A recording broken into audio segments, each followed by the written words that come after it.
So the bottom line here, my message to everyone out there at the moment, the biggest opportunity you've got out of coronavirus, and there are opportunities, the biggest opportunity is to step up as the leader of your business. That's the absolute biggest opportunity.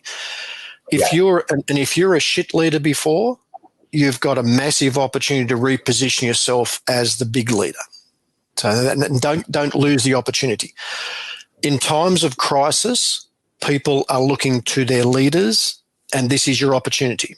Now, so what that means is be confident, be firm in your direction, be direct in exactly what you're going to do. And you might be wrong, accept the fact that you might be wrong, but the fact that you are standing up and making some decisions will put you in good stead moving forward.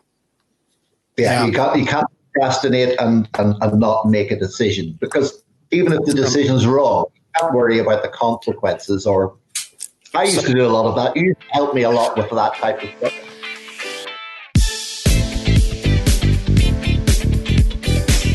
This is the Justin Blake podcast experience for health professionals that mean business.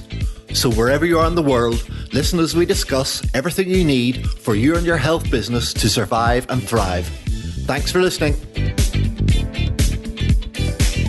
And we are live. Good morning, everybody, and welcome. And great to have my colleague and friend, Paul Wright, back with us today. All right, ready? How's things?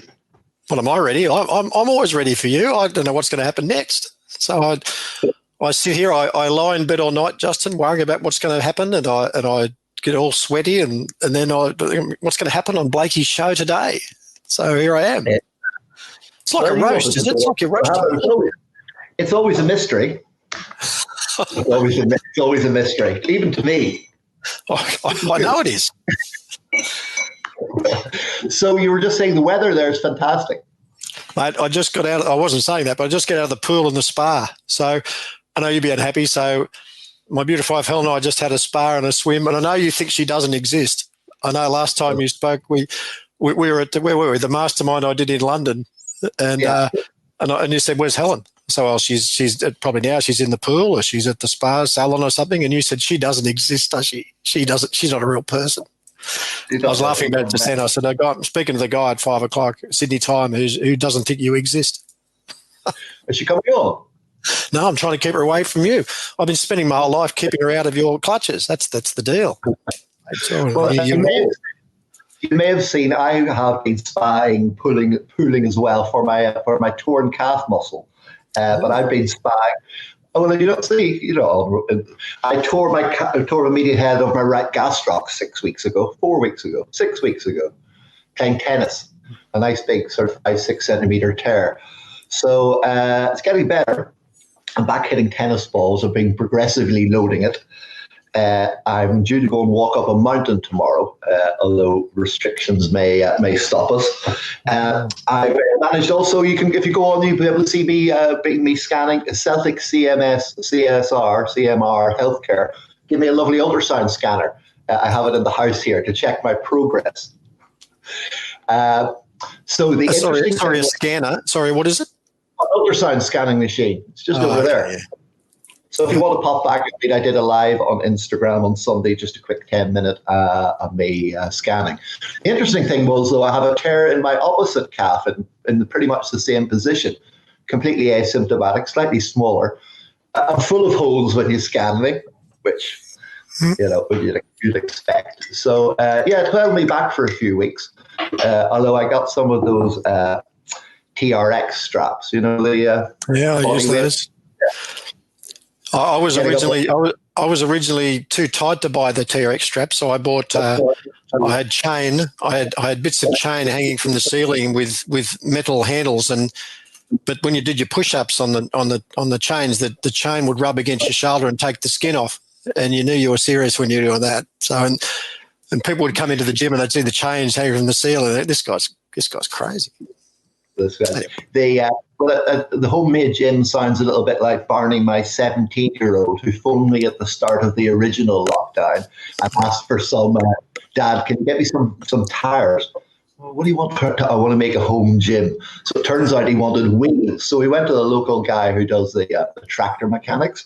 So anyway, Barney spent the whole of the first lockdown, and gyms are just about to reclose. He's 17. He weighs about 78, 79 kilos. He's deadlifting 120, 130 kg. And he's benching 100. I think he's massive. So all he did over first lockdown was in the shed with basically a gas cylinder and a couple of wheels with a bag of stones to balance it out. Like real old school. All he did was eat and lift. And he's massive. Hi, Barney. So what are we going to talk about, Justin? What are we going to give these poor listeners who've had to tune into this? Well, all three of them. Well, this is normally a business show where we talk about business things and healthcare, Paul. So, I mean, again, Ireland and the UK are heading, like an uncontrollable train back into lockdown again for another 4 to 6 weeks. Businesses are going to be suffering. I know friends in hospitality. It's completely, they're probably more than on their knees now. This is going to have a whole knock-on effect right across the board in terms of employment and over the next number of years. So I think it's quite a shift change at the moment. The regulations. So our audience, though, Justin, is largely they're allied health owners typically. Yep. So we're talking to our health business owners. So the regulations, as I understand it, in Ireland, you're still able to, you aren't a closed business. So allied health can stay open at the moment. Allied health can stay open, yes. But of course, there's a lot of local restrictions where you're only allowed within 5 kilometres of your home. Again, unless it's for a medical appointment. So I'm sure patient numbers will drop off quite considerably. Hang on. Not necessarily, Justin. Well, there was already the 30%, like my parents and things, who weren't coming out from the first lockdown, waiting for the vaccine and waiting for everything to blow over. Yep.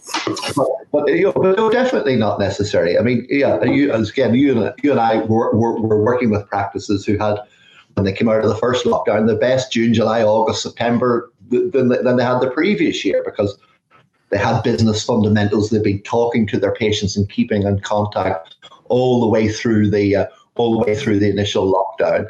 Again, I was talking to somebody last week who's worried. Again, he had his worst June, July, August because he cancelled all his patients in the initial lockdown.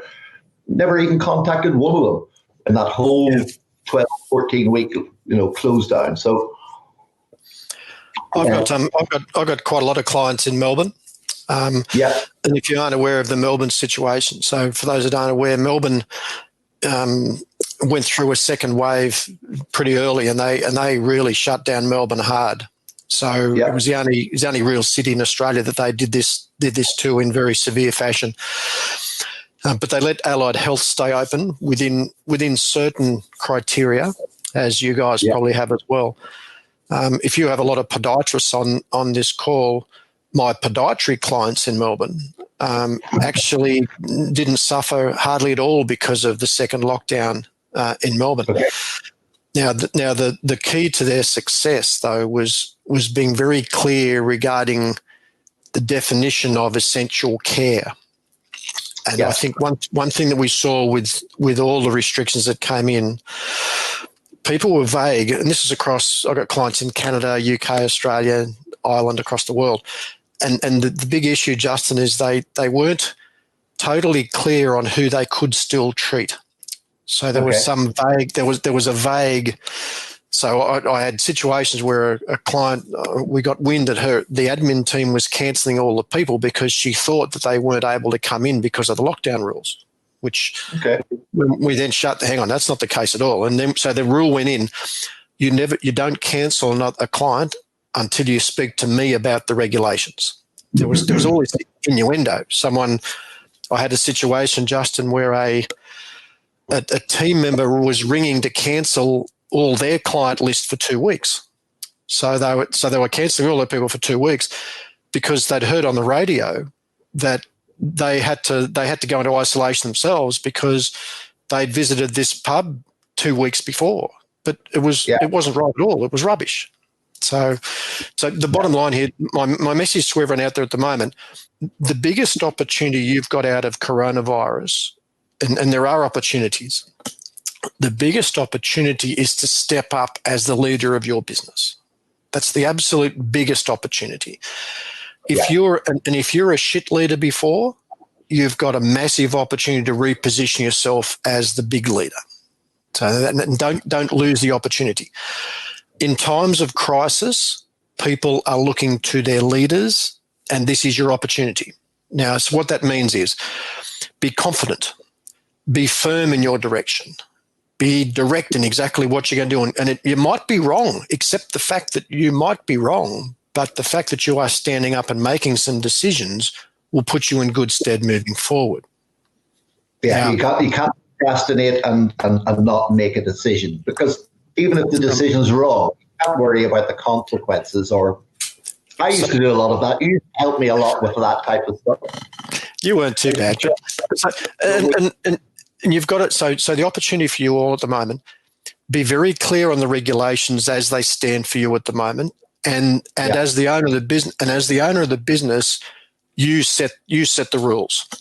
So, for example, my podiatry clients who are in Melbourne in the middle of lockdown, I got the owners and I said, listen, what's the criteria? So the criteria, I think, from the government was anyone who's going to suffer negatively or will go backwards in their care if they're not treated. That was the criteria. Yeah. I said, okay. So we went through with the owner. So what does that mean in terms of who we're seeing? She said, well, that's everybody. Okay. So our rule is we then pass that down to the team. Here are the regulations. This is what it means for us. It doesn't stop us. Everyone needs to be treated because infections and all these other things that you guys know about in podiatry. Everyone will go back as if they're not treated. So we treat everybody. And that's the rule.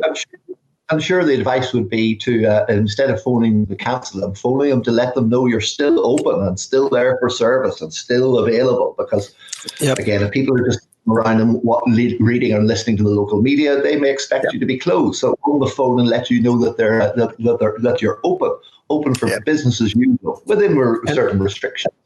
And try and get to this early, guys. If it's coming into second lockdown now, again, step up as the leader and say, guys, based on the regulations, this is what's going to happen. What we don't want, and I saw this in a couple of businesses, each individual therapist made their own decision regarding the rules or the regulations. So one of the therapists was actively treating people. One of them was worried about breaking regulations and wasn't. So there was this undercurrent of who's doing what, and that's not the way to run a business. You know my style, Justin. Remove discretion. It was like your. It was always like a Christmas time, that Christmas holiday thing. So we've had 2 or 3 this year. You're always saying, give me a call in the new year. We'll see how you're going. What? You're mad? Let's get that booked in Tuesday, 3rd of January. So this is the same after the lockdown as well. Yeah. So big, regardless, even if you're out of COVID, like I've got clients, Justin, in Canada, for example, and they changed their whole business. So they went from, because of safety restrictions, they went from, I think, from from 15-minute appointments in physio, this was, into half an hour appointments. Now there was no, when we analysed this, there was no government regulation. There was no association recommendation. That this was a decision made by the business owner to try and keep some distance. So here, and as they come out of COVID, they then had issues trying to reinforce that or restart it. But it was self-regulated. Like, as long as you there was colleagues who started to charge what would you call it? Like a top up because of the extra PP and the extra time, with the idea of what way would you word it? Not a top up. It's a supplement. Supplement. But the idea was that they were going to take that supplement off when the rules returned to normal. How mad is that? Because I mean, it's time, Paul. We all know time is the only thing that we can't get more of or make more of. That's the real important stuff. So let me give it, if you're okay, some other. I've got to organise a few second wave, preparation or second wave activities that I think we need to be careful of. Lay them on. Okay, happy with that? I'm sort of taking over your podcast. You okay with that? That's what you're here for. Brighter minds than mine, right? It's you expect stood on the shoulders of giants. Let's hear the pearls of wisdom. You expected no less, did you? You said, I'll get Roddy. Here's the deal. I'll get Roddy on because he'll just take over and he'll give us a lot of information. I can sit back and drink my coffee. That's all you want to do. That's it. I've got my keto coffee. All right. A couple of things as wherever you are in the world regarding second lockdown or whatever else is happening, be aware you are not in the prediction business. We spend way too much of our time worrying about prediction, what's going to happen, worrying about what's going to happen, which is a waste of your mental energy. You are in the preparation business. So you don't predict what's going to happen. You just got to prepare for different scenarios. So understand the scenarios, like we're doing at the moment. What happens if this? What happens if this? What happens if this? And hopefully you've all got those things in place already. What happens if if a client tests positive? What happens if a team member tests positive? What are our protocols? And to give you an example, Justin, we had one of our private clients, one of their team members tested positive in Melbourne of the podiatry practice. But because her systems were so good and her COVID plan was so good, she presented that plan to the health authorities. They did a clean of the place and they were open the next day. So remember on the back of a good plan. So make sure you've got this plan in place, something you can show the regulators if it happens, and then you're at least a chance of not being shut down for a couple of weeks. Okay. Any comments on that before I move to the next one? No, that's great. Yeah, people would sort of panic and expect to be closed down for 2 weeks or something out of the back of that. Yeah, no, now again, preparation was the key. They were ready for the scenario and they had the plan. And that's all the regulators want. Have you got a plan in place? Remember, a lot of the podiatry business, for example, you guys are already halfway in front because your infection control should already be really good. Your cleanliness should already be really good. You might not have changed that much on the back of COVID when you think about what podiatrists do every day. It's the physios and the chiros and the osteos who had a bit of work to do. Some more PPE regulations, but just ramping up, cleaning the room down between each patient, which you probably would at the start of each session normally and things. Should have been doing one anyway. The other thing, focus when you're starting to think, what do I focus on? Well, don't worry about things you can't control. Only focus on things in your control. You can't you can't control lockdown, you can't control regulations. That's all going to happen. But what is in your immediate control? And I already gave it at the start of today. What's the regulations that your team have regarding essential care? If you know that, if that's something you can control. You can control the scripts your team use. You can control your admin scripts. You can control the process of triage. Like podiatry was a bit different from my example a second ago in Melbourne because everyone was going to go backwards. They had issues that needed to be corrected. But I have osteopath clients in Melbourne, for example, who we just add a triage step. So, which meant they rang and we had to speak to them or make the first booking and then see them and then determine what we need to do with them from there. So, rather than the admin person saying, sorry.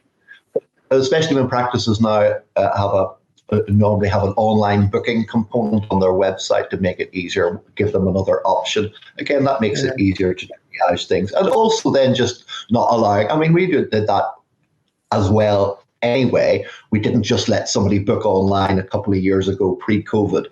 Well, when they booked online, they certainly got a phone call the next morning when it came up on the system to check whether the right fit and a sort of semi-triage and some paperwork as well. So, but again, you make the decision on that. So you decide. Like I had heard of some people were saying, "Oh no, we're closed at the moment because of COVID." So we aren't taking new patients at the moment because of COVID. That's because the admin team hadn't been trained about what to say. Mm-hmm. Now you've got to fix that pretty quickly in your business at the moment. Yeah. One thing I would be doing, guys, at the moment, we went into a very aggressive, what we called a move forward strategy, which pretty well meant we wanted to try and move forward as many appointments as we could into the current diary. So one of the, and I'm talking about one of the opportunities of COVID is you can ring a client who might have a booking for 3 weeks' time But you look at that person and think, well, I'm not sure what's going to happen in 3 weeks. I would be better off if I could get to see Mrs. Johnson now. So you ring Mrs. Johnson. Hey, Miss Johnson, it's Paul from XYZ Podiatry. I know you're booked in for 2 weeks, 3 weeks' time. But with everything happening at the moment, I was looking through your notes. I'd rather try and get you in now so we can make sure everything's okay in case anything more extreme happens. Yeah. So and that's good care. Because one of the guys I was working with in Dublin was like, she was looking forward to a 6-week holiday. Like, no, that's not going to happen.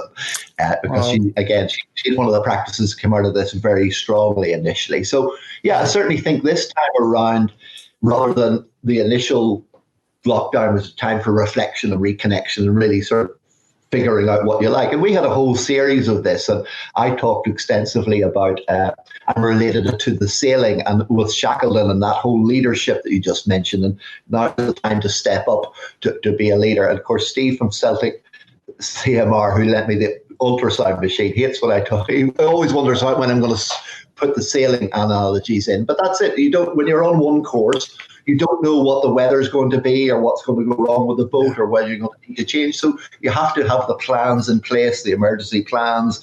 Somebody gets ill, if something happens on the boat, but your destination's still the same. So, you're just not going to, because it's second lockdown, just let the helm go and let the sails go and just let the boat decide what it's going to do on its own. You're still moving forward with your practice. Things may have changed a little bit, but now it's time to pivot and re-implement these plans. We instituted a no-gap policy at a lot of my clients' practices, which meant we really empowered the admin team to fill any gaps. Yeah, not the gap, because you've got a gap payment, haven't you, in Australia on the back of insurance? No, not gap payment. I'm talking about no gaps in the diary. I'm saying no empty spaces, no empty slots in the diary. So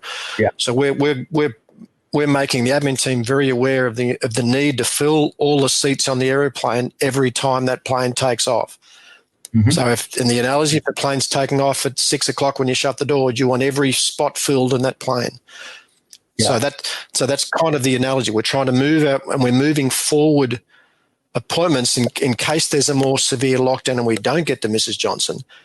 But we're also moving forward income, Justin, to stockpile cash in case anything further happens down the track. We're not, now bear in mind, don't give me hate mail, we're not over-servicing. We're not seeing people we don't need to see. We're just preparing Mrs. Johnson for the risk of them locking her down and us not getting to her appointment and that being a very negative effect on Mrs. Johnson's foot. That's the angle we're playing here at the moment. You mentioned under-servicing or over-servicing. I mean, majority of clinics under-service patients. Yes, they? Very much usually. So. Almost, Justin, almost criminally are they under-servicing their clients. And you've heard me rant about this a lot. Well, just let's for the people who haven't heard your rant about it, right? Let me hear your take on, because again, it's these with people who are working with. What will I write in my blog? What will I say to them on the phone? What will I put in the message and the newsletter? So tell us about how we need to service them more. Well, it all comes back to Justin about what, and we had this discussion years ago in the start of our coaching program. Why do insurance clients, people that are paid for by somebody else, typically have a higher patient visit average than a private plane client? So why does an insurance person who's got 10 sessions paid for by their insurance company, why do they get all 10 sessions? But Mr. Johnson, who's sprained his ankle or done something else, comes in and you see him 3 times. Why is that different? Now, and when you think about, well, it's different because it's how it gets paid for. But that shouldn't make a lick of difference. It shouldn't matter who pays for the thing. It's what's going to give the person the best outcome. And primarily, and I think podiatrists, physios have a problem with it. Sometimes because you can get our services on public health or in the public health system, you're conditioned to under-service. You send Johnny off with his exercises for a month and you come back and you see how Johnny went with his exercises. Happens all the time. aside, fantastic opportunities working with a couple of clinics in the UK. Of course, health service waiting lists have skyrocketed through the roof. Actually, I played tennis with a physio yesterday morning. She's a women's health specialist. Do you know what the waiting list for women's health is in the local area? 3 years. Yeah. 3 years. I'm thinking open a women's health clinic around the corner. I mean, it's a no-brainer. Ads that we've run have you been waiting for the podiatrist in the UK and a couple of physios? Have you been waiting? Is your waiting list on the health service now another year because of COVID? Yeah. Like my mate Dave's mum's, Eileen's waiting for her knee to be done. Supposed to be done in March. Probably not going to be done till next year. I mean, there's huge opportunity. So where the angle is though here, Justin, is you're trying to remove price from the equation. So it's not you don't recommend your consultations based on how much money you think Justin Blake can afford to pay for treatment. My favourite story of this, I had a private client once, very, very advanced therapist, and a good business owner. And he was telling me about the patient he'd seen just before one of our mentor sessions. And he said, I was going to offer him the orthotic, but I didn't think he could afford it, so I didn't do it. And after I got myself off the floor, like after I aligned myself, I said, well, that's fantastic. I said, look, would you mind sending me over your financial qualifications? I want to see your MBA. I want to see your accountant's certification because you're obviously a financial planner. Send me over your financial qualification just so I'm sure you're giving this guy the right advice. Yeah. And, well, that's one of the things. That was one of the things on a course with the guy, Ray Anthony. As soon as you become your patient's bank manager, you start to lose out in business. You know, again, it shouldn't be. I mean, the guy coming in, what's the equivalent of the old Irish farmer coming in with his trousers held up with a bit of twine? You know, the guy that owns half the county and is bailing the money. Again, and of course, if we just sell on price and pain rather than the outcome, better quality of life, more independence and mobility, being able to go and play sport with your friends, be able to, surf paddleboard with your mates or golf, that's the outcome that they want. Once you start talking about price and pain, it's a different, what do you call it, red brain, green brain conversation? Yeah, it's the red brain, green brain conversation. It's not, once you talk about money and facts and figures, they don't buy on that brain, they buy on the emotional brain, which is why they're there in the first place. So to get you back to running, Justin, to get you back playing tennis, you need to see me twice a week for the next 2 weeks. You need to get this orthotic. If we do all that, we'll get you back playing tennis, no problems at all. Let's get started. And that's just because that's what we want, isn't it?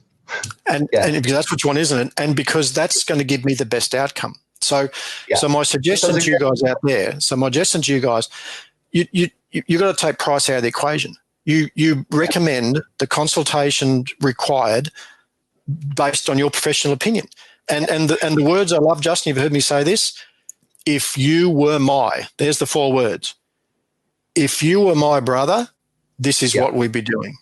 If you were my mum, this is what we'd be doing. And if you are genuine in that recommendation, you're just recommending based on your professional opinion. Right. That's all. It's nothing about money. You're not over-servicing them. If it was your brother and your sister, your aunt, this is what you would be doing for them. But it just brings, this is going to be the first module of my new course, What the F is All This Foot Band Mechanics About, which starts tonight, 12-week online course. That's going to be the first module. We're all pain hounds. We're taught about pain. Where is it? Where is it sore? Where is it? That's not why the patient is there. They're there because of the things we mentioned before. Yeah. And when you actually get into the root of why they're actually there 6 years after this problem started, then you can talk to them on a completely different level. And as you say, then money then becomes, it's not an issue. People then say to me, so health professionals will then say, well, that's okay, Paul. So you do that spiel twice a week for 2 weeks and you get an orthotic. What happens if they bring up a price objection? So what happens if they say, well, that's fantastic, Paul, but I don't think I can afford that. And that's the fear. That's the fear of many health professionals. What if they get a rejection on it or some sort of a rebuttal? And this is hard line, but I've said it for years. The best reply, Justin, my job's not to tell you what you can and can't afford. All I can tell you is what's going to give you the best outcome. Yeah. What would you like to do next? That's legit. I can't tell you what you can. That's not nothing to do with me. You're in charge of your money. I can just tell you what's going to give you the best outcome. And if they say no, then they've made a decision. That's fine. But right. the danger here, Justin. Sorry, the danger here. The danger here is when you then water it down. And you've heard me rant about watering down your plants. So if I say to you, Justin, we'll give you the off-the-shelf orthotic rather than the custom, and it's half-half. Then they turn up 8 weeks later, and they're not really better, and they're like, it's a whole shit show. Yeah, and what do you think? So the person that says, well, you need to see me, and the word is you need to see me. For you to get back on the tennis court, Justin, you need to see me twice a week for the next 2 weeks, and I need to get to the orthotic. They say, I can't afford it. You then start playing the money game. Well, if money's an issue, Justin, maybe we just cut it back to once a week. Oh, that's still a bit much. Okay, well, maybe we'll do once every 2 weeks. As long as you do your home exercises, that'll be okay. And then we end up, you see the person in 2 weeks' time. They know better. I stopped. I was in a lucky position. I stopped taking on. And we had this exact conversation with somebody in Canada last week, was that with this patient who wasn't turning up and wasn't doing their exercises and was pissing them, I was going to get rid of them. She was like, I can't get rid of them. I was like, I've got rid of patients before. You told me you wanted this. We were trying to do this. You haven't turned up. You haven't done this. You haven't done that. Next. See ya. Oh, at the review appointment. Well, my part was this. Your part was that. This hasn't happened. You're not progressing. I don't think it's best to continue on. They're like, what do you mean? I was like, well, I can keep taking your money, is the conversation you can have, but you're not going to get the outcome that we're planning because you haven't committed to X, Y, and Z. She was like, really? You can't get rid of somebody? I was like, I didn't. I got rid of 3 or 4 people. That would be the conversation. But again, but as you say, when somebody says no, and they walk out of the clinic, that's never the end of the conversation. I mean, that patient's still in the list and still in the time. We have a number of patients who came back 6 months, a year, 5 years later saying, do you remember you talked about that? I tried this and I tried that and I got it off the shelf. Can we fix it now? Of course we can. Yeah. Because we've still kept in contact with regular emails and promotions and newsletters, still kept in touch because we're here. And we can help you when you decide that you want to do that. What this points out, Justin, what you've got to be careful of in relation to lockdowns and other things, what coronavirus has taught us in a lot of it's exposed a lot of health businesses. So it's exposed poor systems. It's exposed lack of communication. Like how many health businesses frantically tried to get their CRM system up to date so they could get in contact with their databases? Because they weren't doing it before.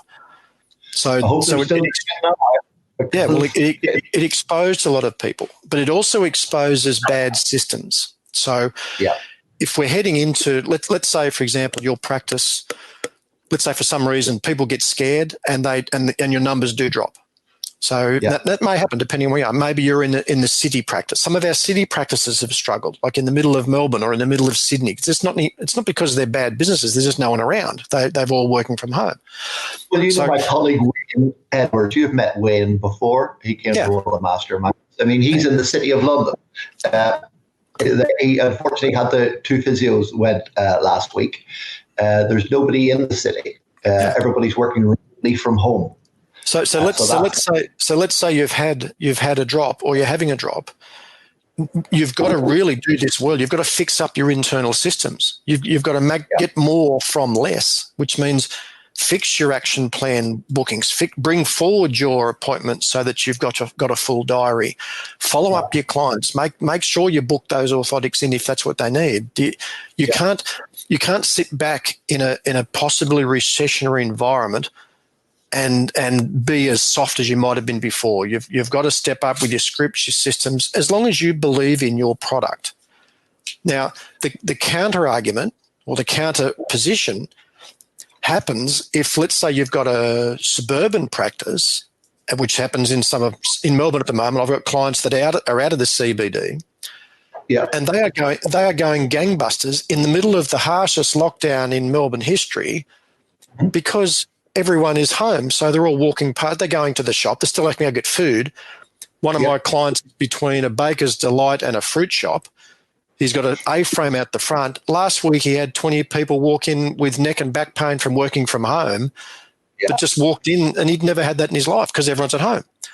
Now, the danger for him, Justin, the danger for him is they get lazy with their internal systems because they think there's more where that came from. They get complacent, so they don't follow up. They don't do action plans. They don't rebook because they think, there's plenty more people walking in. It's not a big deal. That's a big mistake. Whichever way it goes here, whether it's surplus or lack, tighten your internal systems either way, because I want my guys who are getting lots of front-end things to also get really good back-end things while they've got the opportunity. Yeah. There you go. That's my because again, we've beaten this to death. We're in the healthcare business, and everybody, look out the window, you say everybody's out exercising, everybody's out getting fitter and healthier. You can't buy a bike for love nor money here. I mean, it's and guess what? We're in the healthcare business, and of course, people have had now time to actually to get things properly fixed, as it were, and we're working with other colleagues, working with dancers and working with other sports people have had a huge amount of time to properly rehabilitate things. A couple of sports people have extended their careers. One local one, I'd rather he hadn't, but well, I think somebody else should be playing out half for Ireland. But anyway, another one for you. In this lockdown period, if it's happening, depending on how many consulting hours you are doing as the owner of the practice, so depending how busy you are, this is one of the few times in history, Justin, you'll love this, where I've recommended some of my owners actually increase their consulting hours. Which is totally against my normal philosophies, but at the moment, because of and I hate throwing around uncertainty because it's the word of and if I hear it again, I'm going to scream. I want you to bring forward income because you don't know when there might be a more severe lockdown. So if you're only consulting 10 hours a week now or 20 hours a week now, if you have the chance to ramp up, I would take the opportunity to ramp up and stockpile some income while you can. You can always drop it back. The business owners will do it better then, or is it just to take the opportunity now again to maybe able to consult no hours later, or because that's not all about increased businesses, which was what we did. My consulting hours were cut because you can't just be focused on your patients all day and then be running a whole business on the side, or you can try. It quite badly. So why more consulting hours for the Well, it goes two ways, Justin. The ones they want to increase are those that have capacity to increase hours. So they're doing 20 hours a week now. If they do 10 more hours consulting, they can bill an extra couple of grand, which can put some extra money in the coffers in preparation for it. You're not taking the hours away from everyone else, but you might have an overflow. You're trying to stockpile some cash. You're making hay while the sun is shining. That's kind of like our move forward strategy. Especially here now, because I think we're going to be out of this, or it's going to stop on the 1st of December. Of course, then we'll have 3 weeks of normal, and then it will be closed for the Christmas 2-3 weeks. Yeah. So it's things are going to be. It's going to be an interesting. The only time I don't recommend that for owners. The only time I don't recommend it is if you've got quite a large team. You're the owner and you're not consulting much at the moment. Sometimes you need to have hours up your sleeve as the fill-in because one of your therapists gets a sniffle, they're not coming into work. So there's quite a lot of absenteeism and there's a lot of shuffling. So some of my owners haven't increased their consulting if they've got a larger team because they've made themselves their floating locum. So they're the fill-in person. So they're still consulting, but the business still stays on track. If you've got a smaller team, you might want to increase your consulting to ramp up the income. So there's two ways to look at it, but the bottom line is you're covering income as best you can in preparation for what might happen down the track. And then you said Christmas comes and there's that lag. Then I've got an optometry client I work with in just out of Adelaide.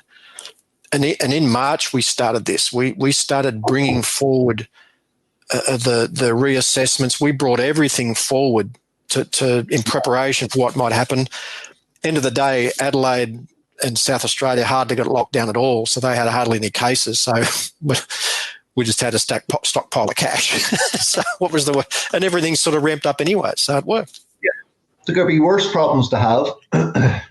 Yeah, and then interesting enough for you guys, in Australia, because of the JobKeeper, there was a JobKeeper scheme. I think you guys had a similar thing. There was government support for wages. There was some tax relief.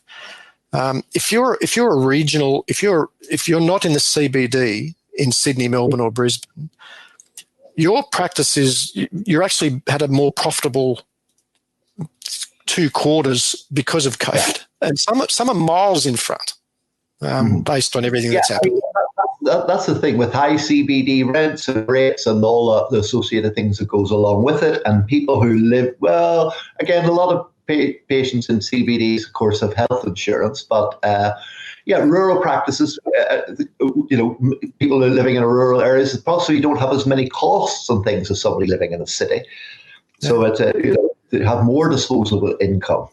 Yeah, we've seen that a lot, Justin, with people not holidaying. So we've seen a massive. So you combine people being at home, so being around the regional practices.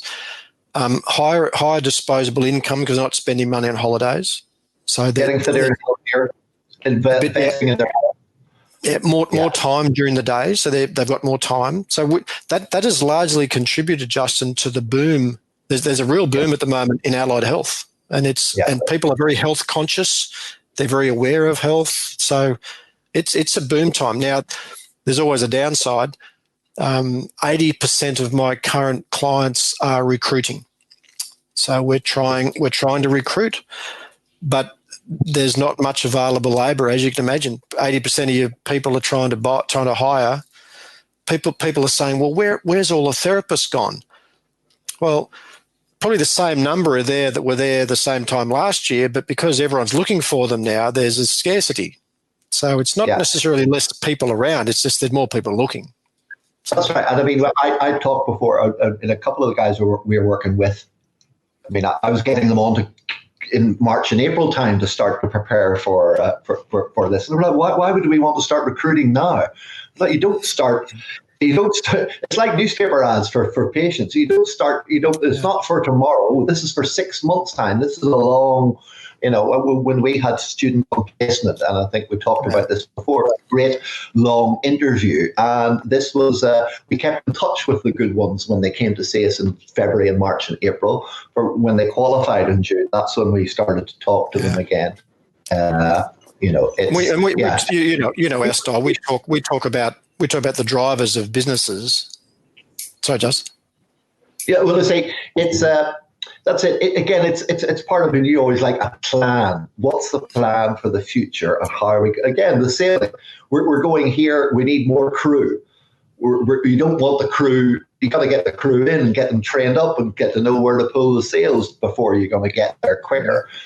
You're not just going to jump on the boat and know all your systems and know all your training and know everything when you get them in tomorrow. It's a whole training program. And I talked about that before. One of my clinics in London, my training was, do you know what it was? Here's the clinic. Here's your list. There's the stuff with the cupboard in it. Away you go. Huh? Yeah. Where was the no training, no system, no nothing? I didn't know how it worked. I didn't know they did a late night on Thursday. I mean, you didn't tell me. It's poor training. We're talking, Justin, about like businesses at the moment. So again, opportunities from coronavirus. Opportunities. Now, depending on where you are, there may be a release of some labour from the city practices.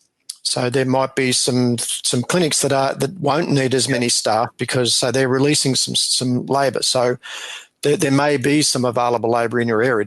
Each individual place obviously is different, but it points out again you've got to always be hiring. And that's one of the keys. Always be looking for the person. And as Jim Collins said in Good to Great, it's first who, then what, which essentially means you employ someone if they're the right person sometimes whether you've even got a job or not for them at the time. Yeah, because create a job for them. Murphy's Law will say, it happened to me multiple times. I get an application from a red hot therapist, like they would be spectacular. I think, well, I'd love this person on, but then you'd think, oh, but I haven't really got a job for them. So you'd contact them. So look, I haven't really got a job at the moment, but I'll keep you in mind. And you could bet $1 million that within 2 weeks someone was going to resign at my business. There was no question someone was going. The universe was telling me this. They presented me with this great new person, and I was too stupid to act on it. The person resigns. Oh, gee, I'll ring that other person, and of course they've already got another job. Happened so many times. I've done that before, and they're like, "What? Not a chance." See ya. Yeah. And then because we're not hugely pushed for time, but of course the back end of the practice, you're all about the ultimate patient experience, right? So tell us about your new program. Oh, you're leading me into a plug, are you? Well, the last time you pitched at 48 seconds, I think that's some type of record. We're 48 minutes in here. We're getting a bit worried. All right. Okay, well, for those listening at the moment, we've actually just put together this whole COVID thing and everything else points, and I'm doing a webinar next week on Rick Lau from Canada's got me doing a session with him on referrals. And as I put down and talked about referrals, I thought, well, to get a referral, you've got to be referable. So you've got to give something that's something worth talking about. And this all came back to November last year. I got Vance Morris, who was a former Disney executive, came out to Sydney and did a one-day event for us, how to Disneyfy your health practice. It was all about the Disney systems, recruitment, setting the stage, the show, how to make it referable. So we produced that one-day course that we had a full house. That program after COVID and everything else has now been released. It's in launch phase at the moment. So we've launched the Ultimate Patient and Client Experience Program, which is all of that one-day course done for you, training for your team on customer service, patient experience, and the manuals are all there. So it's the idea of getting everyone in the idea of customer service and patient experience, which we don't learn at university. There's a launch for that at the moment. We only launched it. Actually, it only launches next Tuesday, but I'll give you the page. If you want to check it out, go to healthbusinessprofits.com/patient experience launch. healthbusinessprofits.com/patient experience launch. If you get stuck with that, contact Justin and he'll tell you the link. I mean, that's it, of course, because Disney, their experience starts years before somebody turns up in Florida or turns up in Paris or turns up in California.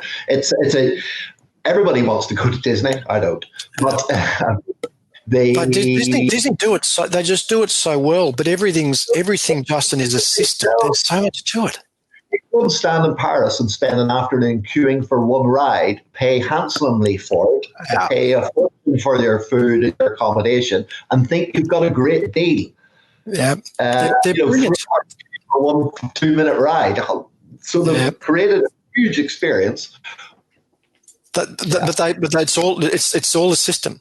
And as I said, Vance went through the whole system. It's from the time you register, the time you then arrive at the hotel, and he applied it all to health businesses, which we were saying even the car park experience is you spend more if you have a brilliant experience getting there, and it's a seamless into the park. You have to queue and you can't know where to park, and it's a whole you get confused. Look at it too, even in business. So people say, well, what does Disney got to do with a health business? Well, you don't have to run it. It's not asking me a Disney business, but it's more of a system. It's a business. People just think Disney is about cartoons. They're $1 billion a year company. Your business is the same. There's like Disney have on-stage and off-stage areas. So you'll never see Cinderella out the back of the car park smoking. You just don't see that because it's an on-stage and off-stage. So think about in your practice, where are the on-stage and off-stage areas? Where are you? If you're hanging around the water cooler chatting, then you're still on stage. If you're in the tea room, they can hear you. Like there's all this stuff that goes on in your business. And one thing I loved in the Disney event, he talked about everything speaks. So everything in your business speaks. So from the uniform the little bit of dirt on the bottom of the floor when you lie down and put your head through the hole. Like, everything speaks about your business. They questioned Walt. They said, why do you paint the fence post in Disney every single day? Like, why do you paint it? He said, because everything speaks. He said, yeah, but we can do it every second day. No, everything speaks. It's just that commitment to excellence. So I love Disney. I love watching how they do it. So I love this program. There you go. So healthbusinessprofits.com/patient experience launch. If you get stuck, go to Justin. And one more plug, Justin. I also just relaunched the Podiatry Summit, which this is a free event. Justin was on it. All the big guns are on this summit. This was launched a couple of years ago. I've now got it, so it's running all the time. Go to podiatrysummit.com. That's a free thing you can register for. Yeah, it's a fantastic resource with a lot of really good information on it. Even though I do say so myself, you want to run newspaper ads, give me a ring or get in touch, because I have quite a lot of experience with that. I mean, new patient generation, but again, then giving them that experience right the way through, and back to when they say no. Again, that's never the end of the conversation. People just sort of, that guy didn't understand and he didn't really know, and that's it, they're gone forever. And then you forget how much it actually cost them to get that patient to sit in your practice in the first place. Again, they just don't appear in a puff of smoke, right? Do they? There's multiple touches. And well, look out of the opportunity from COVID, Justin, is that the other opportunity, you've got a reason now to contact your database. People often say, well, I've got nothing to say. Why would I contact them? Every time there's a change in lockdown laws, every time there's something that's happened, there's a reason for you to touch base with your client. Even at the moment, Justin, if you just ring all your clients, Mrs. Johnson, just making sure everything's okay. You're a local healthcare provider. Your job is to make sure the community is in good shape. Are you okay, Mrs. Johnson? And talk about referrals, Justin. One of my clients rang a guy during lockdown in Melbourne, and the guy, I'm okay, he said, but I'm just having trouble getting around. So they said, what do you need? Well, I'm just out of milk and bread. This is an old guy who was at home, and so the practice got some milk and bread, dropped it around for him. Now, how many people is he going to tell? Like, you wouldn't believe my podiatrist came around and gave me some milk and bread. Didn't even take any money for it. What's that worth? Like, that's the opportunity at the moment to make a difference and make what you do tellable. Disney will do it over and over again. As you say, we're part of the community. It's able, and again, that's was something that we're going to be touching on in my course again, is ethically increasing prices so you can better service your patients and better provide for your community. Because if you're into that scarcity mindset, it doesn't help your practice. You're better put your prices up, more able to invest in yourself, your family, and your practice so you can better serve your patients and your community. That's what it's all about, not worrying about what everybody else is doing and having that scarcity mentality. Don't get me started on setting prices. That's a whole other rant. Don't let me start on that. We've been talking about that for months.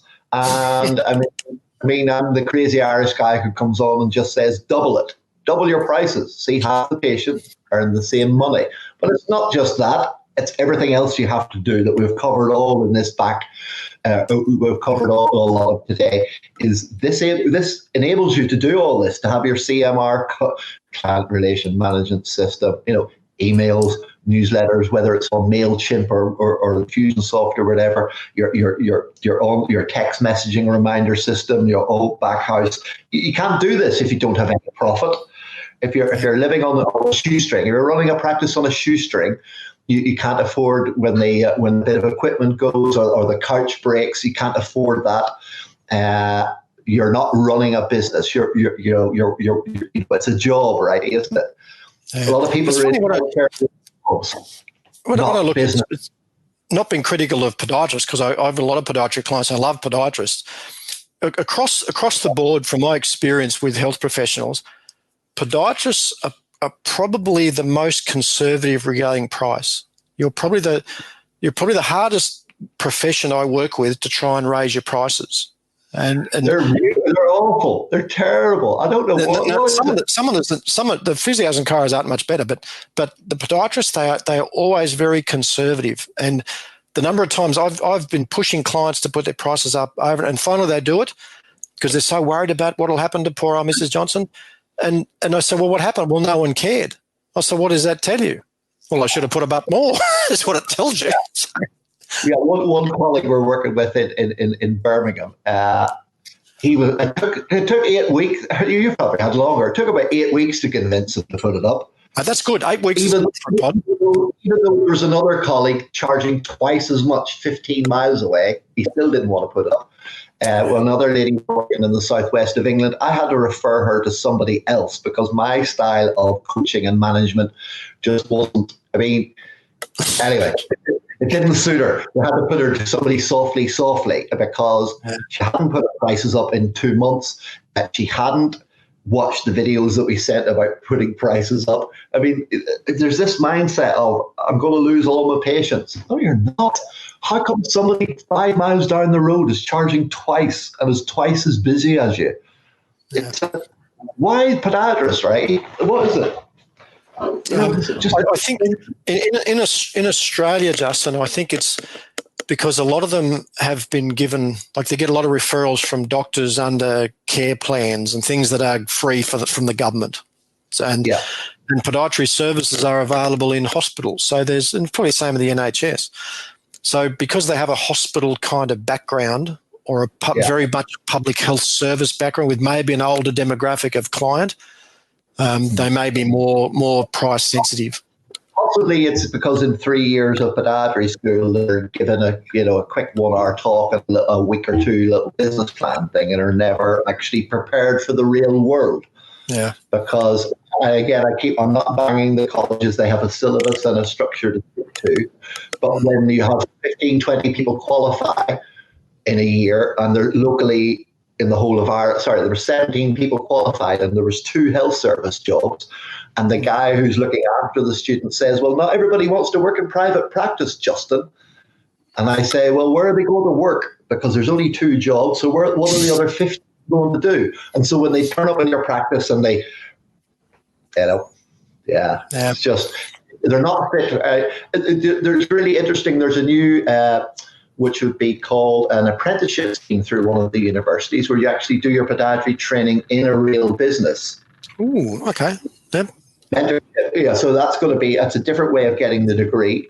I think that's running out of check. I think it's a Plymouth. Okay, good idea. So you get, and it is well subsidized as well. So that would be a fantastic way because, I mean, you'll be able to train them within your systems how you want them to run the business rather than it's been the university structure where you're really prepared just to work at a health service job. That hasn't changed. It needs to change to make students or to make newly qualified podiatrists fit for purpose. Because we have for 4 to 6 weeks before we let them loose on a patient when they came to work with me. They just didn't get a sheet and here's your room and see you later. Go fight it. So that comes back to induction. It comes back to induction training. Who did you recruit? Your recruitment processes, the whole thing. So there's a lot in that. There's a lot to do. It isn't just turning up. I mean, and treating patients. There's a lot more to do with it. So tell people, we're getting up to the hour, right? Tell people how they can contact you. Again, you've got the healthbusinessprofits.com website. So go to, if you want to check out the Disney page, healthbusinessprofits.com /patient experience launch. That's the page for the Disney.